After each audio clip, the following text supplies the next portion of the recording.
श्री पप्पू यादव जी। धन्यवाद कृपया महोदय। मैं डिजास्टर से शुरू करता हूं, कोरोना से। कोरोना के समय का ध्यान रखिएगा। कोरोना का सबसे पहला डिजास्टर, आप याद करिए, हमारे मंत्री जी हैं, गंगा की नदियों के किनारे कितने लाश पड़े थे, कितने उनकी स्थिति को याद करिए।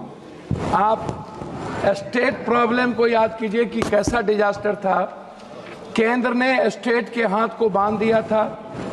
महाराष्ट्र के मुख्यमंत्री और बंगाल के मुख्यमंत्री ने आपत्ति दर्ज की थी कि आप हमारे पावर को कटल करते हैं। तो डिजास्टर में आम लोगों को आप क्यों एक्नॉलेजमेंट नहीं करते हैं? सामाजिक लोगों को, सांस्कृतिक शैक्षणिक लोगों को, वहाँ के वैज्ञानिक को, जो ऐसे लोग हैं उसको आप, जैसे उत्तराखंड में मंत्री जी, यदि आम लोग वहाँ इन्वॉल्व होते तो 10,000 से कम जाने जाती। तो मैं चाहता हूँ कि डिजास्टर प्रबंधक जो कमेटी आप बनाए पंचायत वाइज, जहाँ पर बाढ़ आग से प्रभावित है, उसमें एक कमेटी बनाए जिसमें सामाजिक लोगों का महत्व हो। कोरोना में के प्रभावित 40,000 लोगों को अभी तक केंद्र के द्वारा पैसे मुआवजे नहीं मिले। तो मैं मुआवजे की बात करना चाहूँगा, मैं उसको याद दिला देना चाहता हूँ, जिसमें बिहार अत्यधिक प्रभावित है, मजदूर प्रभावित है, सभी लोग प्रभावित हैं, उत्तर प्रदेश के लोग, बंगाल के लोग प्रभावित हैं। मैं शुरू करता हूँ अटल जी के समय से। मैं उनको याद करता हूँ, अटल जी को, उनकी बहुत बड़ी परियोजना जिन्होंने नदी जोड़ने की बात की थी। मैं नदी जोड़ने से शुरू करता हूँ। बाढ़ का जो संबंध है या डिजास्टर की बात करते हैं तो अटल जी जरूर याद आएंगे। उन्होंने हर नदियों को, कनेक्टिविटी को जोड़ने का जो उन्होंने एक बड़ा निर्णय था उनका, वो देश में एक बहुत बड़ा निर्णय था, लेकिन उस पर हम लोग अभी तक काम नहीं कर पाए।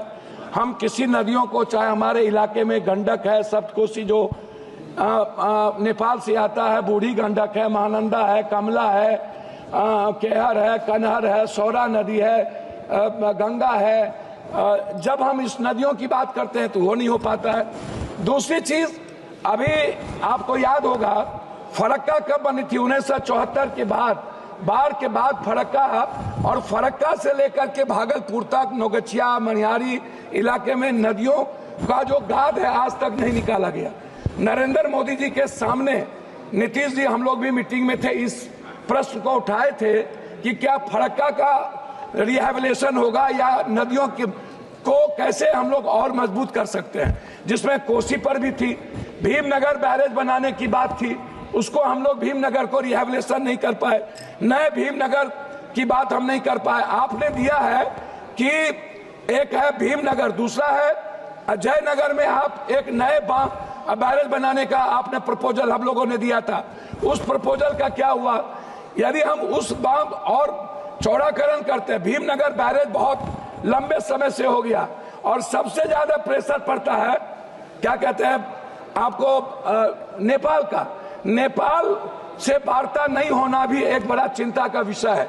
हम हाई डैम की बात करेंगे, जिसमें आपने 26 तक चिट्ठी लिखी है हमको कि आप 26 तक आप उसका पूरा का पूरा सारी चीज तैयार कर लेंगे।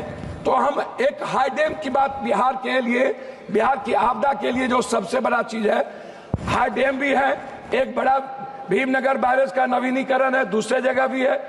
नदियों की सफाई की बात है, गाद, जो लगभग 40 सालों से अभी तक इतनी बड़ी सरकार होने के बावजूद भी हम गाद पर कोई काम नहीं कर पाए, हम नदियों को की सफाई नहीं कर पाए। नतीजा है सर, हम बातों, 5 मिनट हो गया सर। मैं 2-3 बात महत्वपूर्ण करना चाहूंगा सर, उसको आपके तो सर, मेरी राज्य मंत्री आप सर, मेरी बात तो करके बात करते सर। मैं महानंदा एक्सप्रेसवे की बात करूंगा, मैं आलमनगर से नौगछिया नवीनीकरण पक्कीकरण की बात करूंगा, मैं कोसी महानंदा एक्सप्रेसवे पर आपका ध्यान दिलाना चाहूंगा, मैं आपका ध्यान जानवर क्षतिपूर्ति पर दिलाना चाहूंगा, घर क्षतिपूर्ति और फसल क्षतिपूर्ति पर।